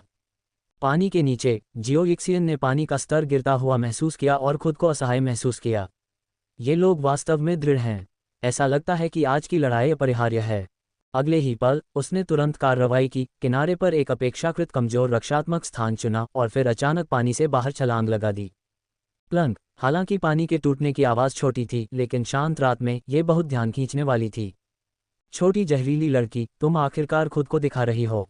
जैसे ही जियो यिक्सियन किनारे पर पहुंची, माँ दयुवान और अन्य 2 ने उसे पहले ही देख लिया था और फिर वे जल्दी से उसके पीछे भागे। अपने पीछे के 3 लोगों को करीब आते हुए महसूस करते हुए जियो इक्सियन के किनारे पर आने के बाद उसने अपनी डू क्यूई को सक्रिय किया और आगे एक झाड़ी की ओर तेजी से बढ़ गई। हालांकि जब वह झाड़ी के पास पहुंचने वाली थी तो 7 या 8 आकृतियां अचानक झाड़ी में दिखाई दीं, जिन्होंने जियो इक्सियन का रास्ता रोक दिया। इन 8 लोगों में 3 मजबूत व्यक्ति थे जो डू स्पिरिट के स्तर पर पहुंच चुके थे, जबकि अन्य 5 सभी महान डू मास्टर के स्तर पर थे। हा भाई हो, आपने सही अनुमान लगाया। ये छोटी जहरीली लड़की हमारे जाल में फंस गई है, मादयुवान ने जियो इक्सियन के पीछे बेशर्मी से हंसते हुए कहा। जियो इक्सियन की तरफ आगे 8 लोगों के अचानक प्रकट होने के कारण उसके कदम एक पल के लिए झिझके, लेकिन फिर उसने निर्णायक रूप से झाड़ियों की ओर एक ग्रे धुंध छोड़ दी। इस ग्रे धुंध के नीचे 2 लोग तुरंत जमीन पर गिर गए। जियो इक्सियन ने उन लोगों के खिलाफ कभी पीछे नहीं हटे जो उसे मारना चाहते थे। हालांकि ये ठीक इसी ठहराव के कारण था कि पीछे के 3 डूकिंग विशेषज्ञों ने पहले ही उसे घेर लिया था। मादयुवान के पंख फड़फड़ाए हवा के झोंके में बदल गए। जब वह फिर से दिखाई दिया तो उसने पहले ही जियो इक्सियन का रास्ता रोक दिया था। जैसे ही जियो इक्सियन बाईं ओर जाने वाली थी, हो यूनफैंग रहस्यमय तरीके से उसके सामने प्रकट हुआ। उसकी कुछ मुरझाई हुई हथेलियां सीधे जियो इक्सियन पर निशाना साध रही थीं। तुरंत एक उफनती हुई डू क्यूई फूट पड़ी जो लगभग जियो को घेर रही थी ईशन के पूरे शरीर पर। इस महत्वपूर्ण क्षण में जियाओ ईशन की प्रतिक्रिया धीमी नहीं थी। एक ग्रे डू क्यूई जो पहले से कई गुना अधिक केंद्रित थी ने हो यूनफेंग के हमले का सामना किया। ग्रे डू क्यूई का संक्षारक प्रभाव लग रहा था। फुफकारने की आवाज़ों की एक श्रृंखला के साथ इसने वास्तव में बढ़ते हुए डू क्यूई में एक छेद कर दिया जो उसके पूरे शरीर को घेरने वाला था। ग्रे डू क्यूई को अपनी हथेली को संक्षारित करते हुए देखकर हो यूनफेंग ने जल्दी से अपना हाथ वापस खींच लिया। हो यूनफेंग के कुछ समय पीछे हटने के बाद उन तीनों ने जल्दी से अपनी स्थिति बदल ली, जिससे जियाओ यीशन 5 मीटर से कम की त्रिज्या वाले त्रिकोणीय क्षेत्र में फंस गया। मरने के लिए तैयार रहो, उन तीनों ने अपनी हथेलियों से एक दूसरे का सामना करते हुए धीमी आवाज में चिल्लाया और उनकी हथेलियों से 3 अलग अलग रंग की डुक्यूई निकलीं। फिर प्रकाश की एक झिल्ली की तरह ये बिजली की तरह बाहर निकली और पलक झपकते ही बीच में जा घुसी। अचानक तीनों के बीच एक त्रिकोणीय ऊर्जा झिल्ली बन गई जिसके केंद्र में जियो इक्सियन था। झिल्ली को करीब आते देख जियो इक्सियन भी घबरा गई। जैसे ही उसने गुहे द्वारा सिखाई गई उन्नत पृथ्वी स्तरीय तकनीक शैडो क्लॉ का उपयोग करने में संकोच किया, अचानक पानी के तालाब की दिशा से एक शक्तिशाली आभा प्रकट हुई। इस आभा को महसूस करते हुए मादेववान और अन्य लोगों ने जल्दी से देखा, केवल एक मोटे मध्यम आयु वर्ग के व्यक्ति को पीले डुक्यू पंखों के साथ पानी के तालाब की दिशा से उड़ते हुए देखा। क्या मैं आप तीनों से हुआन को एक चेहरा देने के लिए कह सकता हूँ? चलो आज के लिए इसे बंद कर दे, ठीक है? आसमान में मोटा आदमी मुस्कुराया। तुम कौन हो? मादेववान ने एक उदास भाव के साथ पूछा। मैं जहर संप्रदाय से हुआन दहाई हूँ। अध्याय 277 हाथापाई। जियो इक्सियन बच निकला। इस मोटे अधेड़ व्यक्ति की उपस्थिति के कारण मादेववान और अन्य 2 द्वारा संयुक्त रूप से बनाई गई ऊर्जा झिल्ली अस्थायी रूप से सिकुड़ना बंद हो गई। इसलिए जियो इक्सियन ने कार्रवाई करने में जल्दबाजी नहीं की, बल्कि चुपचाप इन लोगों की हरकतों को देखा।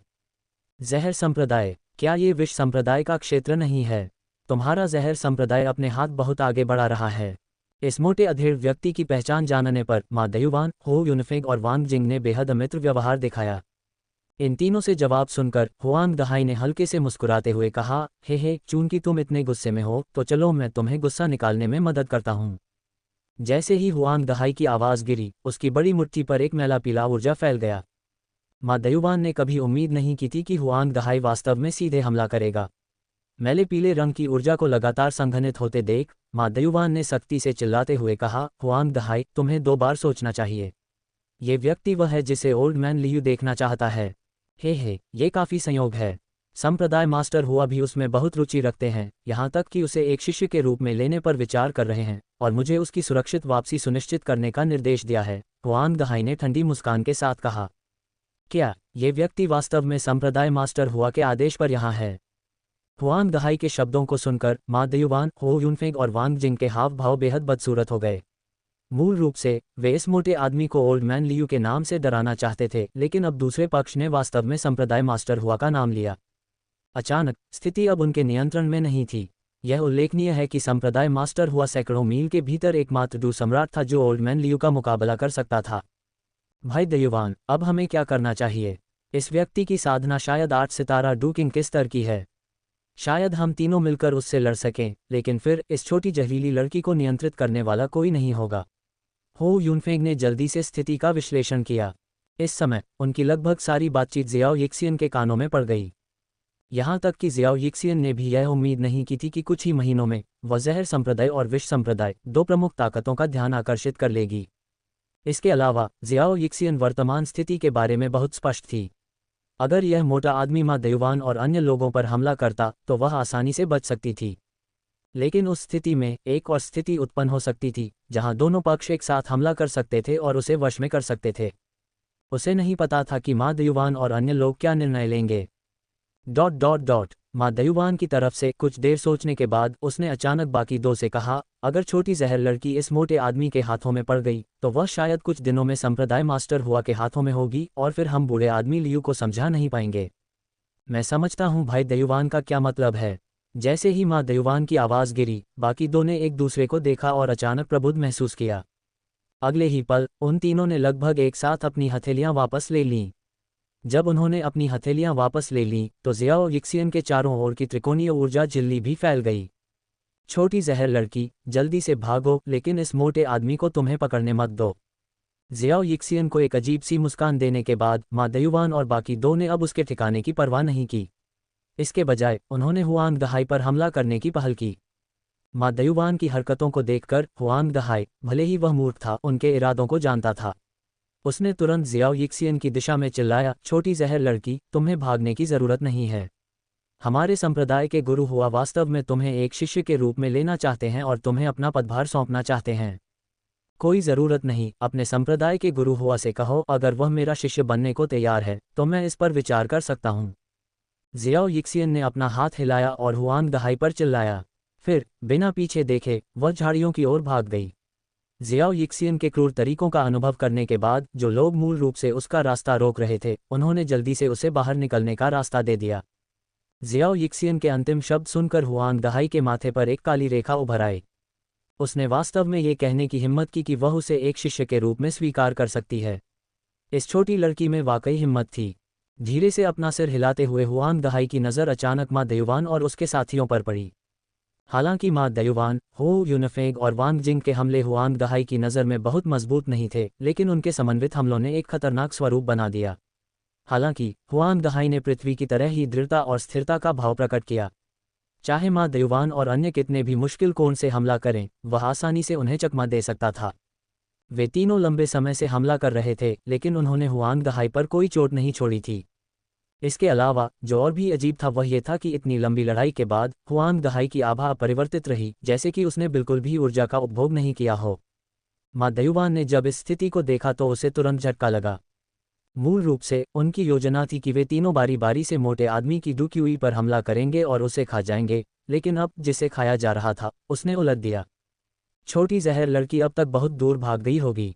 जियाओ यिक्सियन के जाने की दिशा में देखते हुए माँ दयुवान ने एक विशेष हाथ के संकेत से इशारा करते हुए पीछे हटने का निर्णायक निर्णय लिया। वांग जिंग और हो यूनफेंग ने तुरंत उसका मतलब समझ लिया। एक और हमले के बाद उन तीनों ने अपने हमलों की गति का उपयोग करके जल्दी से हुआंग दहाई से खुद को दूर कर लिया। मुझे लगा कि तुम लोगों में ज्यादा कौशल है। तीनों के चले जाने के बाद हुआंग दहाई ने तिरस्कारपूर्वक कहा। हुआंग फैटी, हमें अपनी बेकार की बकवास से बचाओ। ये वैनम सेक्ट का क्षेत्र है। तुम्हें यहाँ घमंडी होने का अधिकार नहीं है। अगर तुम्हारे पास क्षमता है तो यहाँ रुको, कोई जल्द ही तुमसे निपटने आएगा। हालांकि माँ दयुवान और अन्य लोग हार गए थे, फिर भी उनका स्वर बहुत कड़ा था। रुको और देखो, मेरे पास इस बकवास के लिए समय नहीं है, हुआंग दहाई ने उदासीनता से कहा। ये कहने के बाद हुआंग दहाई ने उन तीनों को अनदेखा कर दिया और अपनी पीठ पर पीले पंख फड़फड़ाए जल्दी से उस दिशा की ओर उड़ गया जहां जियाओ यिक्सियन ने छोड़ा था। हुआंग दहाई की आकृति को जाते हुए देखकर हो यूनफेंग ने गुस्से से कहा, धिक्कार है वैनम सेक्ट पर। अगर यह व्यक्ति नहीं होता तो हम पहले ही लिटिल पॉइजन गर्ल को पकड़ लेते। अब ये कहने का कोई मतलब नहीं है। मैंने पहले ही वैनम सेक्ट को पॉइजन सेक्ट से किसी के आने के बारे में सूचित कर दिया है।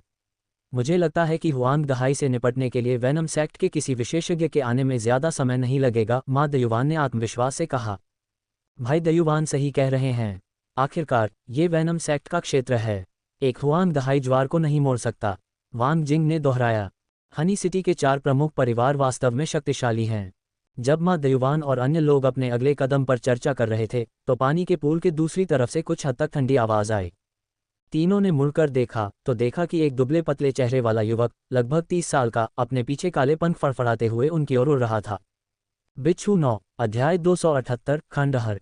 बिच्छू 9 नवागंतुक को देखकर हो यूनफेंग ने तुरंत उसकी पहचान ली और माँ दयुवान को याद दिलाने के लिए मुड़ा। भाई दयुवान, ये व्यक्ति 9 वैनम नीलामी घर का पर्दे के पीछे का बॉस है। बिच्छू 9 ओह, वह काफी युवा दिखता है। हो यूनफेंग से युवक की पहचान जानने के बाद माँ दयुवान ने धीरे से आह भरी।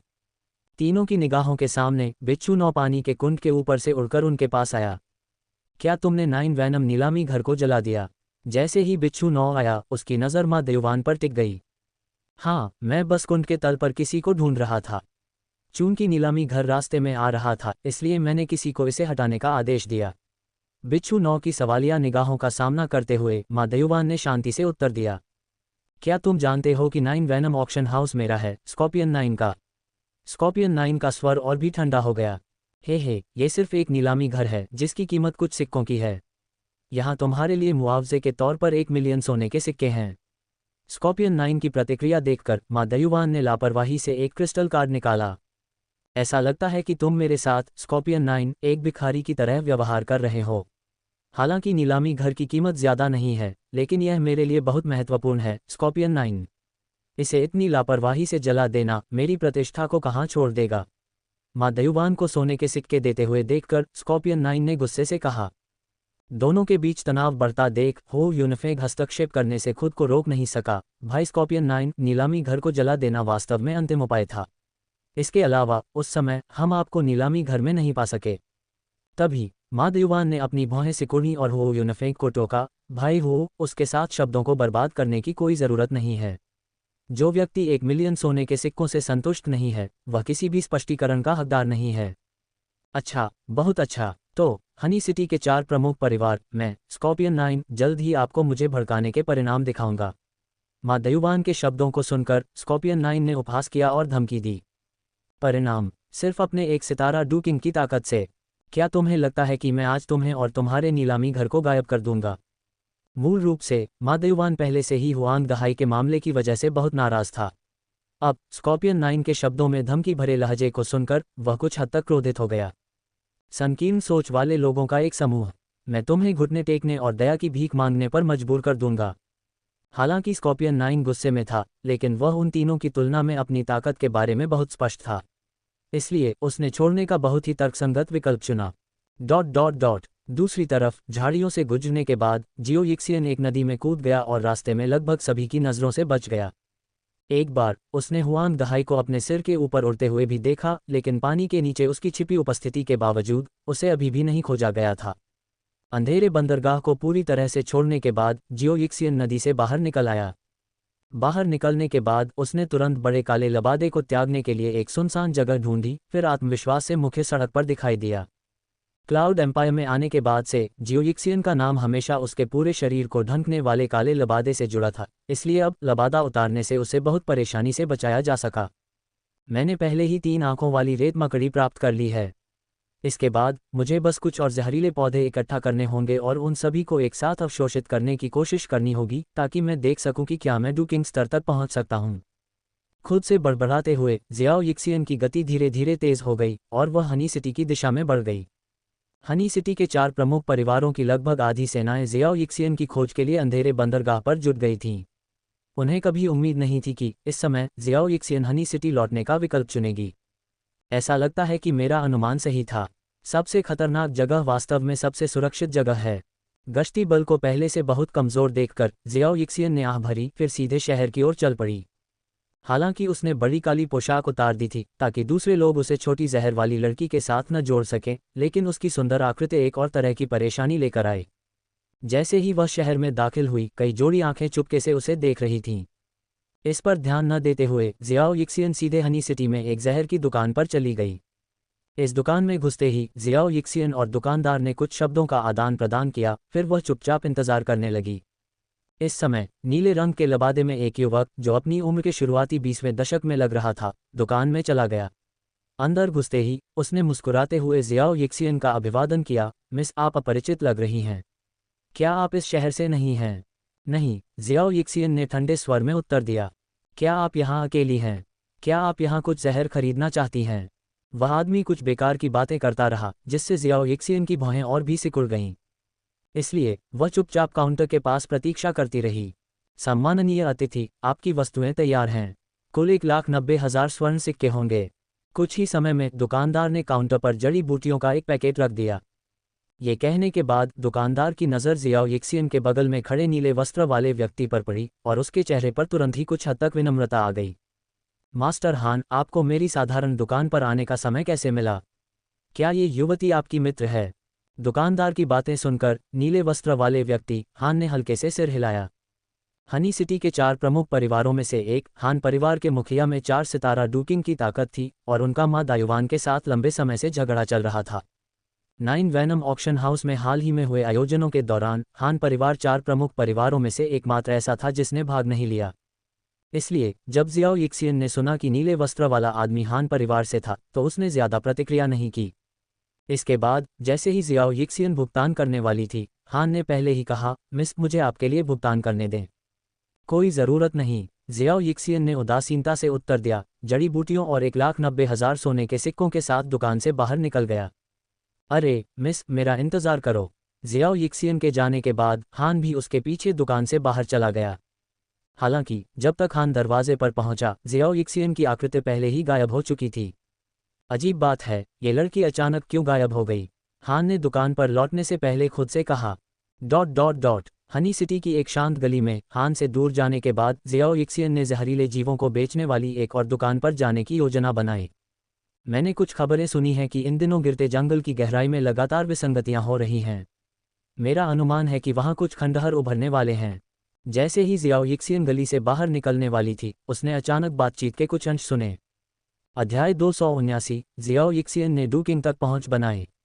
पवित्र पतन की भूमि, गिरे हुए जंगल, खंडहर। इस खंडित आवाज को सुनकर जियाओ यिक्सियन के कदम अचानक रुक गए। उसके सुंदर चेहरे पर एक हल्की मुस्कान दिखाई दी क्योंकि वह दिलचस्पी के साथ सुनना जारी रखती थी।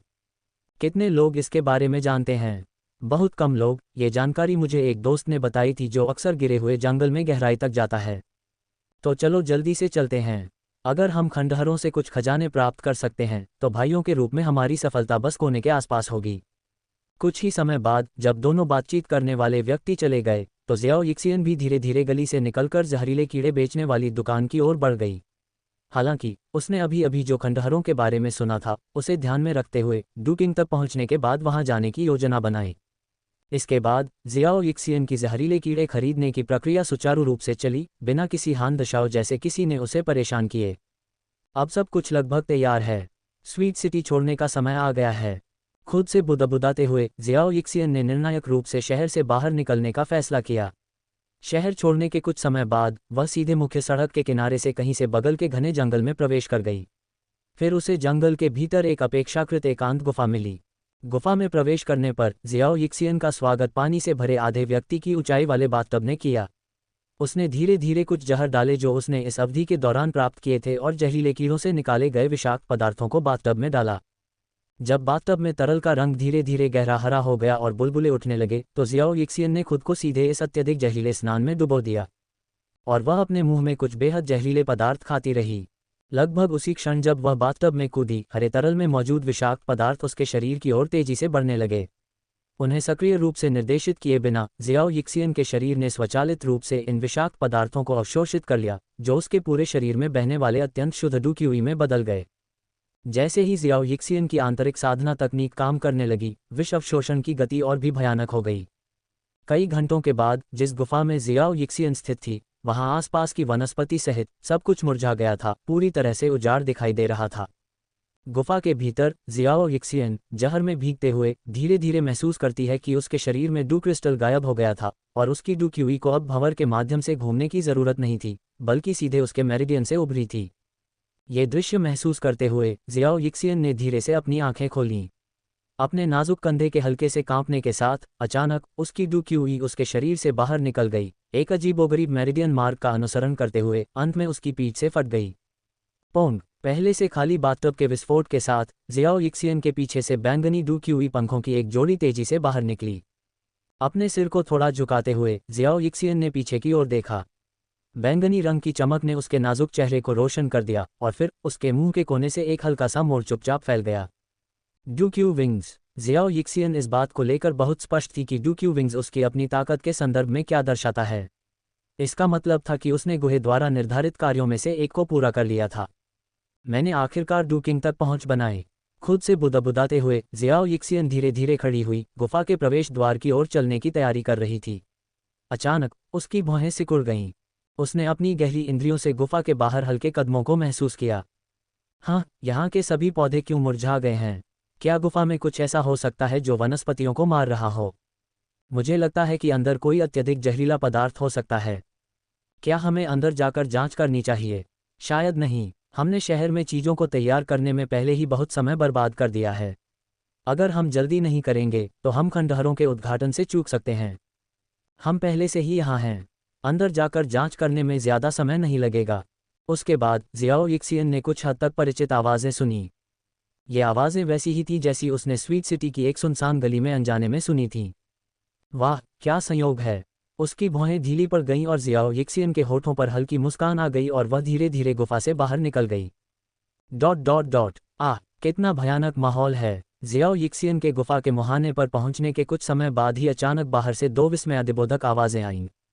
उसकी नज़रों के सामने दो मध्यम आयु वर्ग के पुरुषों की आकृतियां दिखाई दीं, एक मोटा और एक पतला। दोनों ने काले कपड़े पहने हुए थे। सम्माननीय वरिष्ठ, हम बस इस जगह से गुजर रहे थे। अगर हमने आपको किसी भी तरह से नाराज़ किया है तो कृपया हमें माफ़ करें। उन दोनों में से थोड़ा मोटा आदमी समझाते हुए कुछ हद तक घबराया हुआ लग रहा था। ये दोनों ही व्यक्ति केवल उच्च स्तरीय महान योद्धा अभ्यासी थे, इसलिए इस गहरे पहाड़ी जंगल में जियो यिक्सियन जैसे शक्तिशाली डू पूर्वज का सामना करना स्वाभाविक रूप से उन्हें थोड़ा डराने वाला था। दोनों व्यक्तियों की प्रतिक्रिया देखकर जियो यिक्सियन ने धीरे धीरे अपनी आभा को दबाया और धीरे धीरे उनके पास पहुंची। सर, क्या आप मुझे बता सकते हैं कि आपने गिरे हुए जंगल में जिन खंडहरों का उल्लेख किया है उनका विशिष्ट स्थान क्या है? जियो यिक्सियन के चेहरे पर एक हल्की मुस्कान थी और वह धीरे से बोली। खंडहरों के बारे में जियो यिक्सियन की पूछताछ सुनकर दोनों व्यक्ति स्पष्ट रूप से अचंभित थे। हमने पहले केवल खंडहरों का उल्लेख किया था, गिरे हुए जंगल का नहीं। उसे कैसे पता चला? हालांकि मोटा अधेड़ व्यक्ति हैरान था, लेकिन उसने आगे कोई सवाल पूछने की हिम्मत नहीं की। सम्माननीय वरिष्ठ, क्या आप भी खंडहरों को देखना चाहेंगे? दुबला पतला अधेड़ व्यक्ति थोड़ा हकलाया। हाँ, कृपया मुझे वह सब कुछ बताएं जो आप जानते हैं। जियो यिक्सियन की आंखें प्रत्याशा से चमक उठीं। हमें क्या करना चाहिए? ऐसा लगता है कि वह कुछ जानती है और हम इसे छिपा नहीं पाएंगे। क्या छिपाएं? यह महिला बहुत शक्तिशाली है। वह भी हमसे अच्छी तरह से बात कर रही है, लेकिन कौन जानता है कि बाद में क्या हो सकता है। कुछ फुसफुसाहटों का आदान प्रदान करने के बाद गोलमटोल और पतले आदमी अचानक दृढ़ हो गए। सम्माननीय वरिष्ठ, मैंने भी एक दोस्त से खंडहरों के बारे में सुना है। मेरे दोस्त का परिवार पीढ़ियों से पास में रहता है और वहाँ एक किंवदंती है। ऐसा कहा जाता है कि एक बार एक संत गिरे हुए जंगल में गिर गया था, इसलिए वे उस क्षेत्र को पवित्र पतन की भूमि कहते हैं। बेशक कई लोग सोचते हैं कि यह सिर्फ एक मजाक है। क्लाउड एम्पायर जैसी जगह में जहां डू पूर्वज स्तर के विशेषज्ञ भी दुर्लभ हैं, वहां एक संत द्वारा छोड़े गए अवशेष कैसे हो सकते हैं? मोटे आदमी ने विस्तार से समझाया। पवित्र पतन की भूमि। मोटे आदमी से विवरण सुनकर जियाओ यिक्सियन का दिल उत्साहित होने से खुद को रोक नहीं सका। जियाओ यिक्सियन ने प्राचीन पुस्तकों में खंडहरों के बारे में कुछ जानकारी पढ़ी थी। प्राचीन शक्तियों द्वारा छोड़े गए कुछ अवशेष समय के साथ दफन हो सकते हैं या खो सकते हैं, लेकिन कुछ ऐसे भी थे जो संयोग से फिर से उभर सकते थे। हालांकि इन दोनों पुरुषों ने जो कहा उसकी विश्वसनीयता बहुत अधिक नहीं थी, फिर भी जियाओ यिक्सियन अपनी किस्मत आजमाना चाहती थी। आखिरकार डू पूर्वज शक्ति द्वारा पीछे छोड़ी गई कोई भी चीज़ निस्संदेह किसी के लिए भी एक अनूठा आकर्षण रखती है। अध्याय 280, पवित्र पतन की भूमि पर पहुंचना। अपना निर्णय लेने के बाद जियाओ यिक्सियन ने सीधे उन दो लोगों को संबोधित किया, तुम दोनों मेरे लिए रास्ता दिखाओ। जब हम उस स्थान पर पहुंचेंगे, अगर वहां वास्तव में खंडहर हैं तो तुम भी अवसरों की तलाश में प्रवेश कर सकते हो। ये जियाओ यिक्सियन के शब्दों को सुनकर दोनों पुरुषों ने असहज भाव धारण कर लिए। आखिरकार उनके साथ इतनी भयानक शक्ति होने से कोई भी असहज महसूस कर सकता है। क्या हुआ? तुम दोनों अनिच्छुक लग रहे हो। उनके चेहरों पर भाव देखकर जियाओ यिक्सियन की भौहें थोड़ी सिकुड़ गईं, उसकी आवाज़ ठंडी हो गई। जियाओ यिक्सियन के शब्दों में ठंडक महसूस करते हुए दोनों पुरुषों ने अपनी रीढ़ की हड्डी में सिहरन महसूस की और जल्दी से सिर हिलाते हुए कहा, हम तैयार हैं, हम तैयार हैं। सम्मानित वरिष्ठ के साथ यात्रा करना हमारा सौभाग्य है। ठीक है, रास्ता दिखाओ। जियाओ यिक्सियन ने हल्के से कहा। उसके चेहरे पर एक धूर्त मुस्कान दिखाई दी और वह दूर चली गई। स्वीट सिटी पवित्र पतन की भूमि से हजारों मील दूर थी, जैसा कि दोनों पुरुषों ने बताया था। जियाओ यिक्सियन ने करीब 2 दिन तक उनका पीछा किया और फिर पास पहुंच गया। वे अब फॉलन फॉरेस्ट के बहुत अंदर थे, जहां जहरीले जीव सामान्य से ज्यादा थे। हालांकि जियाओ यिक्सियन की सुरक्षा के कारण उनकी गति बिल्कुल भी धीमी नहीं हुई। इस समय दोनों पुरुष जियाओ यिक्सियन की ताकत से और भी ज्यादा विस्मित हो रहे थे। अपनी पूरी यात्रा के दौरान शायद ही कोई जादुई जानवर या जहरीला जीव जियाओ यिक्सियन की 2 चालों का सामना कर पाता। इसके अलावा कुछ भयानक जीवों द्वारा छोड़े गए जहरीले कोहरे को जियाओ यिक्सियन ने सोख लिया। अचानक मोटा आदमी रुक गया और जियाओ यिक्सियन से कहा, आदरणीय वरिष्ठ, कुछ मील आगे पवित्र पतन की भूमि है जिसका मेरे दोस्त ने जिक्र किया था। मेरे दोस्त का परिवार पीढ़ियों से वहां रह रहा है। उस आदमी की बातें सुनकर जियाओ यिक्सियन ने हल्के से सिर हिलाया। अगले ही पल उसके बैंगनी डूक्यू पंख अचानक फैल गए और वह जंगल के ऊपर आसमान में उड़ गई। ऊपर से जियाओ यिक्सियन की नज़र एक छोटे से गांव पर पड़ी। गांव के लोग, चाहे वे किसी भी उम्र या लिंग के हों, सभी काफ़ी शालीन कपड़े पहने हुए थे। कुछ घरों के बगल में प्रजनन के लिए इस्तेमाल किए जाने वाले शेड थे।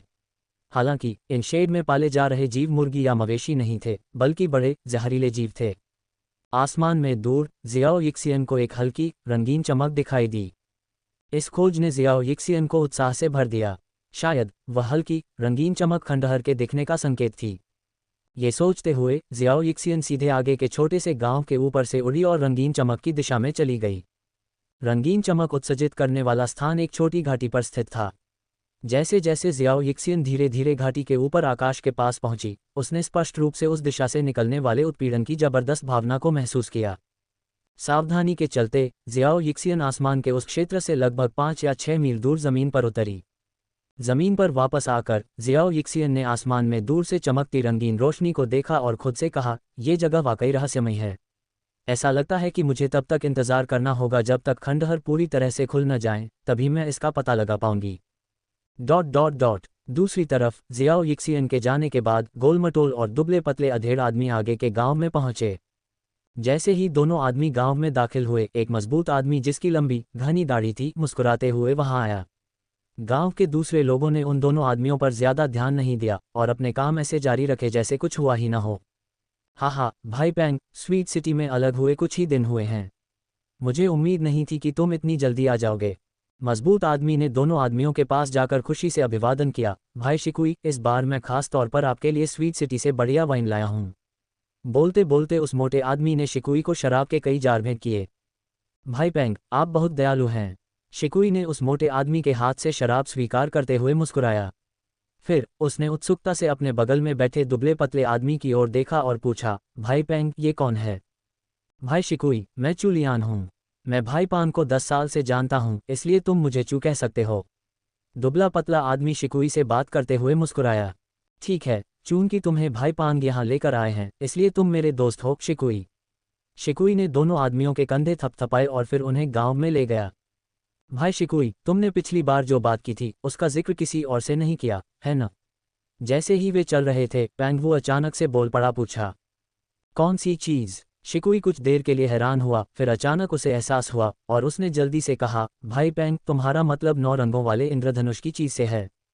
हाँ, यही है, 9 रंगों वाले इंद्रधनुष की चीज़। उस दिन स्वीट सिटी में मुझे लगता है कि मैंने माँ लियू से इस बारे में बात की थी, जो माँ परिवार में काम करती है। शिकुई ने याद किया। माँ परिवार, माँ दयुवान के लोग। शिकुई का जवाब सुनकर पैंग मन ही मन बुदबुदाने लगा। उसे आश्चर्य हुआ कि क्या माँ लियू इस मामले के बारे में माँ दयुवान को सूचित करेगी। अगर माँ दयुवान आ गई तो मामला गड़बड़ा सकता है।